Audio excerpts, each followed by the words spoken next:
In March 1998, Patrick Sweeten found out his mother, Peggy Sweeten of Grove, Oklahoma, had been missing since January 17th of that year. His father, James Lee Sweeten, had a strange explanation for why she had vanished. He left for a work conference for school superintendents on January 17th, 1998, and returned on January 21st, 1998, to find Peggy's wedding rings and a typed note stating that she had met a man online and ran away to be with him. Peggy also left behind her car, clothes, and other personal belongings in addition to her wedding rings. This did not sit right with Patrick, however. He said that his mother did not even know how to use the internet and didn't even have an email account. He urged his father to file a missing person report, but it took months of begging before James finally reported his wife missing on June 1998.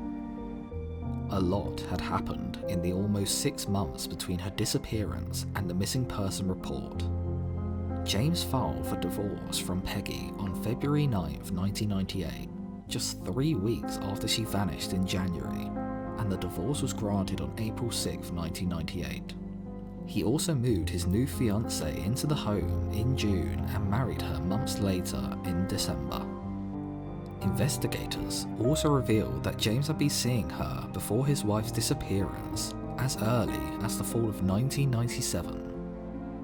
This was according to the woman's former husband, whom she had successfully divorced on April 1st, 1998. When his son questioned why he filed for divorce from his mother when she had just gone missing, James claimed to have received a phone call from Peggy saying she wasn't coming back, which prompted his decision. Later, his divorce attorney told the police his client's main concern and rush about the divorce was to get the property into his name. The case went cold for many years until 2011. An investigator filed documents in Delaware County District Court indicating that Patrick Sweeten, the son, had suspected his father was responsible for his mother's disappearance. That his father had built a shed in the couple's backyard shortly after Peggy vanished. James told him he had built the shed to pass the time after his wife's disappearance. The district attorney's office interviewed James Sweeten again in June 2011. During the interview, he refused to take a polygraph or consent to a non-invasive search of his property, stating he had seen too many innocent people put in jail by a polygraph when the person was innocent. Thanks to a search warrant, investigators conducted a 2-day search of his property, excavating the ground under the shed after a ground-penetrating radar noted an anomaly in the area. However, it turned out to be a tree root, and the case abruptly went cold again. District Attorney Eddie Wyan said, "We are going to continue pursuing the investigation in Peggy Sweeten's disappearance. We believe James Sweeten is a person of interest in her disappearance and presumed death." Peggy Sweeten was 51 years old at the time of her disappearance, 52 when she was finally reported missing. She was 5'2" to 5'6" and around 145 pounds. She had black hair, brown eyes, and wore eyeglasses.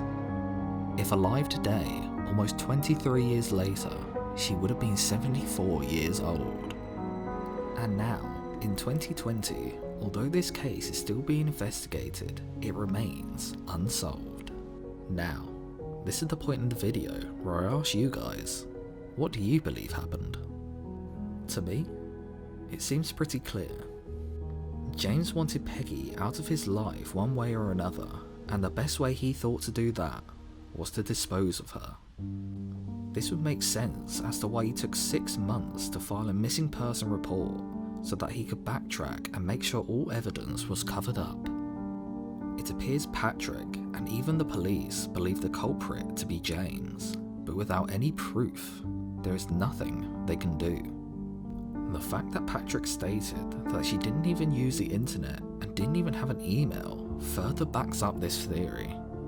However, until some evidence comes through in this case that has been cold for so many years, Peggy's case will remain a mystery, and the true criminal may never get their punishment.